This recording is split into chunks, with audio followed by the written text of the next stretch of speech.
ಕೆಲವೇ ದಿವಸಗಳಲ್ಲಿ ಸರಿಗಮಪ ಫಿನಾಲೆ ಬರ್ತಾ ಇದೆ. ಹೌದು, ಇದೇ ವಾರ ಟಿಕೆಟ್ ಫಿನಾಲೆ ಯಾರಿಗೆ ಸಿಗುತ್ತೆ, ಮತ್ತೆ ಈ ವಾರದ ಅಂದ್ರೆ ಈ ತಿಂಗಳ ಕೊನೆಯಲ್ಲಿ ಯಾರು ವಿಜೇತರಾಗ್ತಾರೆ, ಫೈನಲ್ಸ್ ನಲ್ಲಿ ಯಾವ ರೀತಿ ಪರ್ಫಾರ್ಮೆನ್ಸ್ ಗಳನ್ನ ನೀಡ್ತಾರೆ ಎಲ್ಲವೂ ಕೂಡ ಗೊತ್ತಾಗುತ್ತೆ.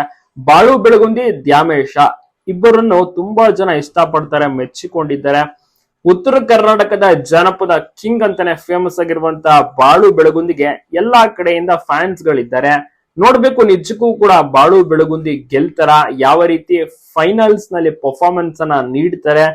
ಬಾಳು ಬೆಳಗುಂದಿ, ದ್ಯಾಮೇಶ ಜೊತೆಗೆ ಎಲ್ಲಾ ಕಂಟೆಸ್ಟೆಂಟ್ಸ್ ಗಳು ಕೂಡ ಸೇರಿ ಪರ್ಫಾರ್ಮೆನ್ಸ್ ಅನ್ನ ನೀಡಲಿದ್ದು, ಅದರಲ್ಲಿ ಒಬ್ಬರು ಮಾತ್ರ ವಿಜೇತರಾಗೋದು. ಸೊ ಅಂತವರಿಗೆ ಒಂದು ಅದ್ಭುತವಾದಂತ ದೊಡ್ಡ ಗಿಫ್ಟ್ ಮತ್ತೆ ಟ್ರೋಫಿ ಕೂಡ ಸಿಗುತ್ತೆ, ದುಡ್ಡು ಕೂಡ ಸಿಗುತ್ತೆ.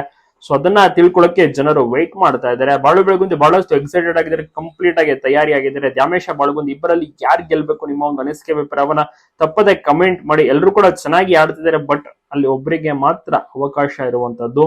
ಜಾಸ್ತಿ ಜನ ದ್ಯಾಮೇಶನನ್ನು ಕೂಡ ಸಪೋರ್ಟ್ ಮಾಡ್ತಾರೆ. ಬಡ ಕಲಾವಿದ, ಹೂವನ್ನ ಮಾರುವಂತ ವ್ಯಕ್ತಿ ಇಲ್ಲಿ ತನಕ ಬಂದಿದ್ದಾರೆ, ಗೆಲ್ಸ್ಬಿಡೋಣ ಅಂತ ಕೂಡ ತುಂಬಾ ಜನ ಕೂಡ ಪ್ರಯತ್ನವನ್ನ ಅಂದ್ಕೋತಾ ಇರ್ತಾರೆ, ಗೆಲ್ಬೇಕು ಅಂತ ಅಂತಿರ್ತಾರೆ. ಬಟ್ ನೋಡ್ಬೇಕು ನಿಜಕ್ಕೂ ಕೂಡ ಅದು ನೆರವೇರುತ್ತಾ, ಜಡ್ಜಸ್ ಗಳು ಯಾವ ರೀತಿ ಮಾರ್ಕ್ಸ್ ಕೊಡ್ತಾರೆ ಎಲ್ಲವೂ ಕೂಡ ಅದು ಡಿಪೆಂಡ್ ಆಗಿರುವಂತದ್ದು.